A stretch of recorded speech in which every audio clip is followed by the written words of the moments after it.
Hey everybody, my name is Catrice Roots, and I am here with Rose Simmons, Danita Green, and Durwood Lundy.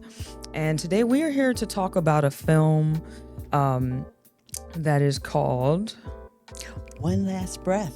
One Last Breath. Yes. And it is based on Rose Simmons' father. And he was a reverend at the church in South Carolina. And we just want Rose Simmons to go into more detail of what the film is about. I don't want to spoil it. So if you could go into more detail of what the film is about, and how this is just going to serve a point in time in our history during, a lot of chaos at that time. Well, first of all, I would like to thank you, Catrice, for having me on the program today. And of course, Miss Danita Green, who's a beautiful person and a beautiful friend. The story of One Last Breath with my father, of course, it's connected to the Emanuel 9 tragedy that took place in Mother Emanuel Church in Charleston, South Carolina, on June 17th of 2015. That's where a lone gunman walked in and decided that he wanted to murder everyone in the building. Thank God there were 5 survivors, but there were 9 fatalities. And the last fatality, the last breath that was taken, was my father's, the Reverend Dr. Daniel Simmons Sr.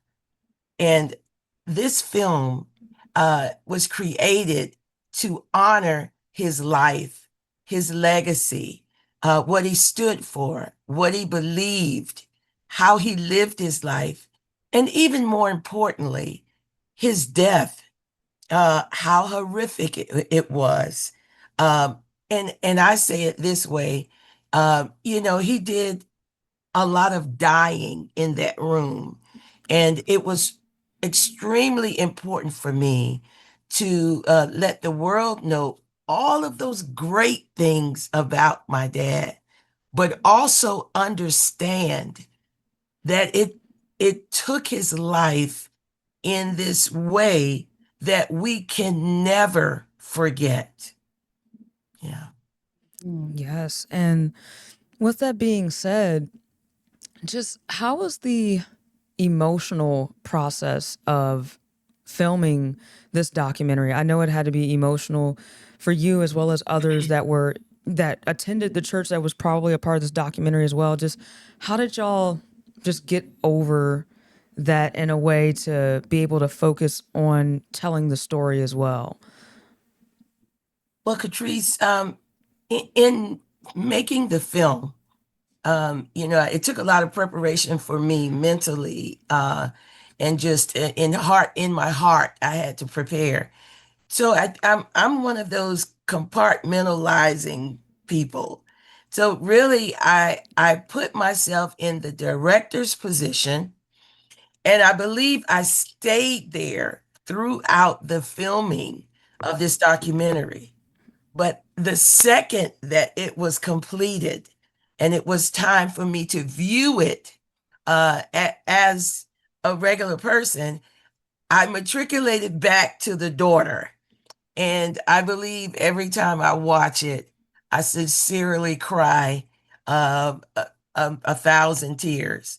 But as we were filming, it was so important for me to make sure that I stayed composed enough to get this story right. Right. And now I'm so happy that I can be a daughter again, and I can really allow my emotions to have their place. Yes. And I noticed you have your producer with you. I don't know if you could bring him in the frame and he can Sure. talk about his experience just producing the film and what it was like putting it together from that aspect. Well, we had a tremendous amount of help with the production of this movie, and we all felt what she was just talking about, the emotional effects of this documentary just transcended more than just her. It went to the crew also. And God's hand was operating throughout this whole event. Doors opened that were basically closed. People gave assistance in tremendous ways. AME Church, the bishops, the people that we interviewed. We didn't have many malfunctions with the equipment, but every other door seemed to be closed, but God found a way to get it open.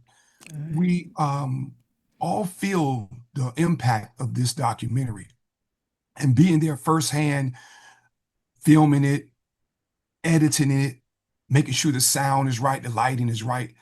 It would seem like that would dissipate it. But we cry fresh tears every time we watch this. It's something that you just cannot watch one time. You won't be able to just go in and have a single viewing of this documentary. That's the effect of it. That's the hand of God that's involved with this documentary. Right. Thank you. Thank you so much. And anything else you would like to just leave with the audience when it comes to viewing this documentary, like where it will be at, what time, and what you would want the audience to, how you would want the audience to approach viewing this documentary? Well, I'll let Miss Danita give the time and the location that we will be showing the documentary in the city of Richmond. But as for the viewers, I want you to understand that this is coming from someone who loved this victim, who cherishes their memory and also his legacy. And see it. I know my producer, of which we just spoke to, who's also my husband. uh, you see it from a daughter's point of view, and also a historical point of view, because this is a part of our history. This story, my father's life and his death, will live on in the ages to come and will be spoken of in the ages to come.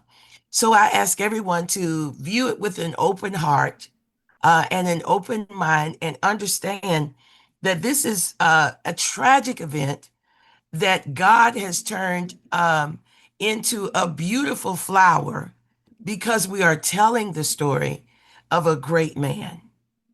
Yes, thank you so much. And Danita, if you could give us more information of how you play a part in this documentary as well. Well, first of all, thank you, Rose, for joining us this morning. And I've known Rose for a little bit now. I knew her when she was in Richmond, and we have really come together and bonded. But tragically, I got to know her during the demise of her father. And I know that she has carried this burden for a while. I'm excited that she's been able to put this film together. She was a speaker for our nonprofit here, our local nonprofit, Coming Together Virginia, I think 2 years ago. And we got to be closer then. And she kind of peeked a little bit to me about the project. But we are so happy, I want to say again, to be able to house the local premiere of this film right here off of Father's Day, that's honoring such a great man, at the Virginia Museum of History and Culture on Tuesday at 6:30.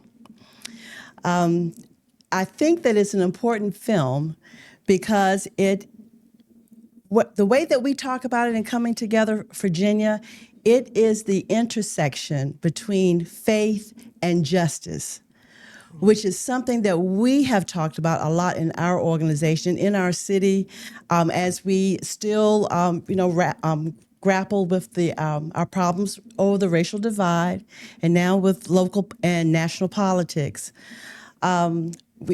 We're just so grateful to be able to have partners like Rose and the Virginia Museum of History and Culture that are able to come to our aid right now and get this important film out in front of the people right now when they need it the most.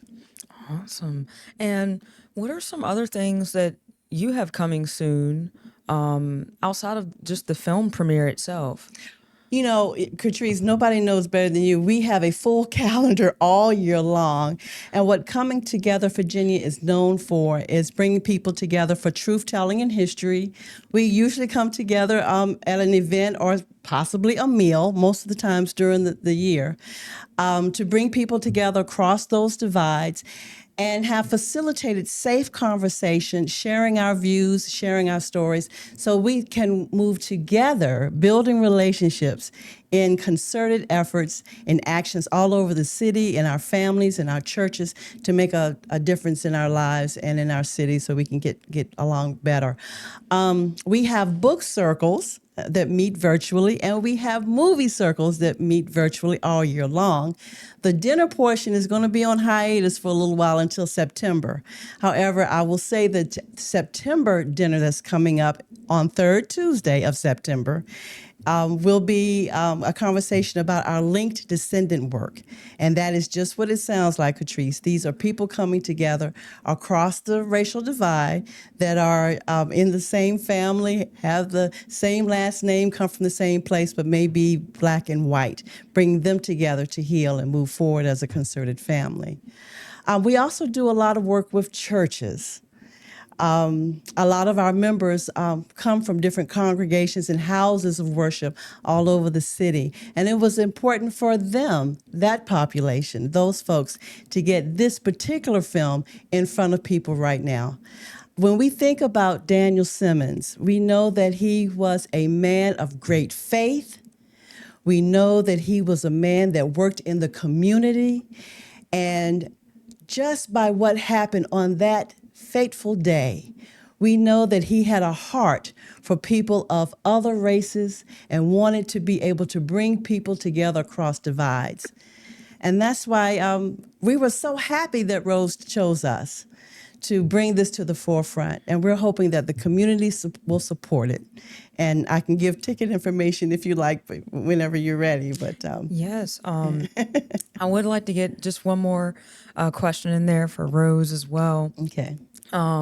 Just how can I say this? Well, so coming to Virginia, what made Coming you guys Together, Virginia. Oh, Okay. sorry. I was coming together, Virginia. Just how did that make you feel as somebody like coming into just the whole sector? Like, just did it make you feel emotionally, just with everything going on? Did it just bring a sense of like peace emotionally working on this film and everything like that? Just coming together with other people that might have dealt with similar situations, you know? Yes, Catrice. First of all, this was therapy for me. This calmed my feelings about what happened to my father, and to be able to stand in his corner or speak for him now that he cannot speak for himself. Although I always say his life spoke boldly about himself, the way he lived. So, of course, that was important for me to be able to translate that to the world. Most people now, I always say that when I'm out speaking, I have to really get my rest, because I have to hug at least 300 people everywhere I go. So it's not the fatigue from the speaking, but people connect with this tragedy. And of course, they want to share something that's happened to them as well. So I have taken that on, and it's not a burden, but I've taken that responsibility on, that when I go places, the first thing I know that people are going to want to share their hardship with me. And that's a calling that God has placed me in. So I have embraced that. And as I say, I always get my rest so I can hug as many people as I can. Beautiful. Yes, that is amazing how I've seen Coming Together Virginia play a place of like therapy for a lot of people. So that was awesome. You just took the words right out of my mouth of what I was trying to say. So it was awesome just to hear that, how it played therapy in your life as well. From another aspect of like just such a violent situation, but we see it in Richmond as well, how people coming together, Virginia, and just the racial healing that goes on with the racial divide out here in a more peaceful setting as well. So it's awesome to hear how it has played a place of therapy in your life. So, and with Danita, ticket information, you had said. Ticket information, and before I even give that, we're also going to have a community panel discussion after the movie, and that is so essential. And Rose will be on that panel. Our own community, Clovia Lawrence, is going to be moderating that. Reverend Drew Wilson of Common Table Church is going to be there, and I'm hoping all of you all will be there. And how do you get a ticket? Well, you can also always go to our website, comingtogethervirginia.org, and go to our events page, and you'll see all of our events, and especially this one. We are on social media. Check us out on Facebook and also on Instagram. Those are the best ways. And you can try to come to the door on July 1st, but I would get your ticket before then, because I believe this one is going to be very special. But definitely online and on our website. And we just hope that the community, all of you, come and celebrate life and celebrate what we can do in Richmond together if we do the work. Awesome. So. And any last words from any of you all? Rose, I love you. I love you This too, was, Danita. sister friend, this was a great thing that you have done and given to the world. So looking forward to seeing you. Thank you.